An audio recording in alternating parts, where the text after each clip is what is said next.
Internet search is massively expensive. Somebody has to pay for it. It's a hidden expense. The user doesn't see that he's paying for it. But it adds enormously to the cost of everything that a user does.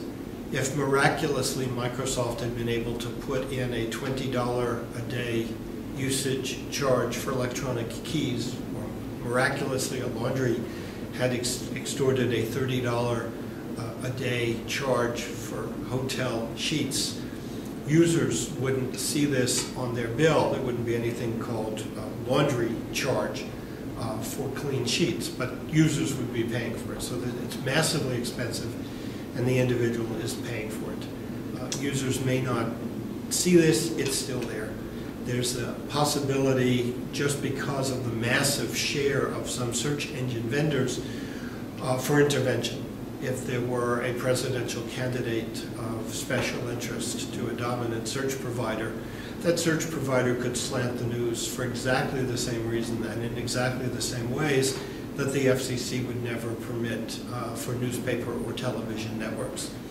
There are other possible aspects of recording my history that I might or might not be aware of, and I might or might not want around 20 to 30 years later, but the principal thing is the massive and invisible expense.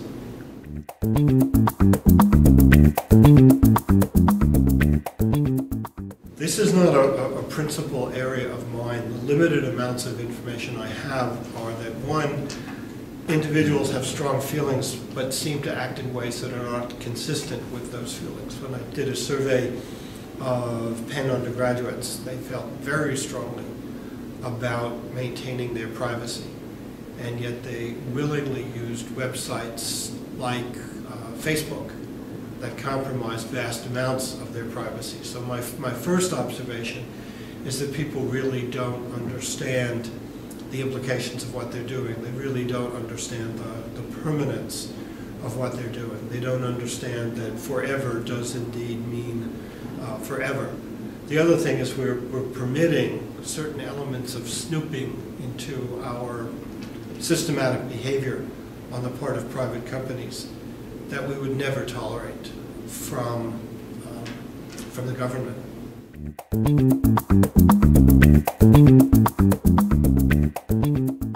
I guess the first thought was that policymakers really don't seem to understand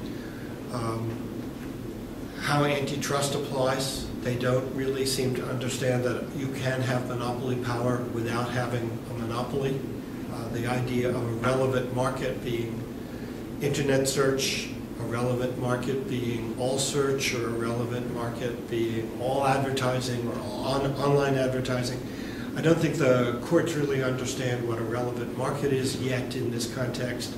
Things like the essential facilities doctrine has been, there are areas where the regulation has been applied only when competitors are in the same industry. Clearly, a search vendor and a company that needs to be found are not in the same industry. Essential facilities doctrine would appear not to apply, and yet it seems quite relevant. So I think there are areas where antitrust law needs to be rethought as profoundly as it needed to be rethought to deal with the natural monopoly of AT&T in 1913. I think there are issues of copyright where search vendors can put content up on their website nominally to make it more interesting, but almost totally destroy the value of that content to the original content provider. So I think that even the nature of what is a competitor, we have something to protect one news service from having its content stolen by another, but that doesn't really apply when the search vendor is not seen as a newspaper. So I think there are just vast areas of industrial antitrust regulation and industrial policy that don't apply in an electronic age.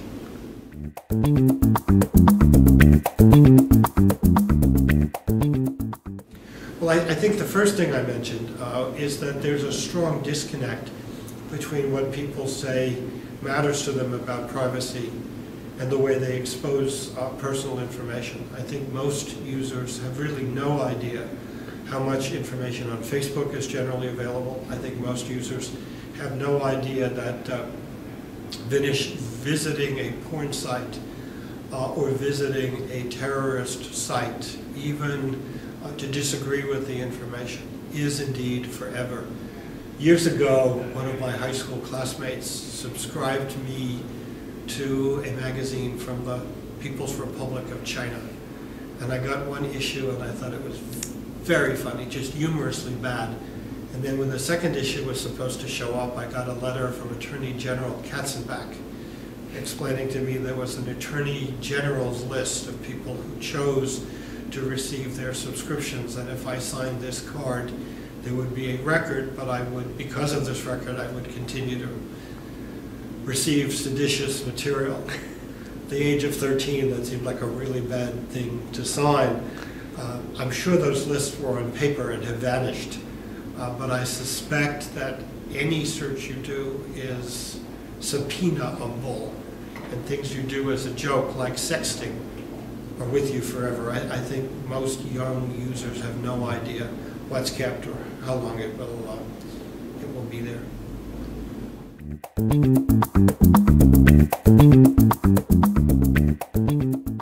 Okay, the thing I find most interesting about this is there's a third-party payer model. It's not unique. There were other examples like the airline reservation systems, which did require regulatory intervention. The reason it requires regulatory intervention is there is no real cap on what you can recover in charges if you are the owner of a third-party payer mechanism. Normally, if the charges, if one movie theater decides to charge $40 when someone else charges $10, the movie theater that charges $10 has no customers.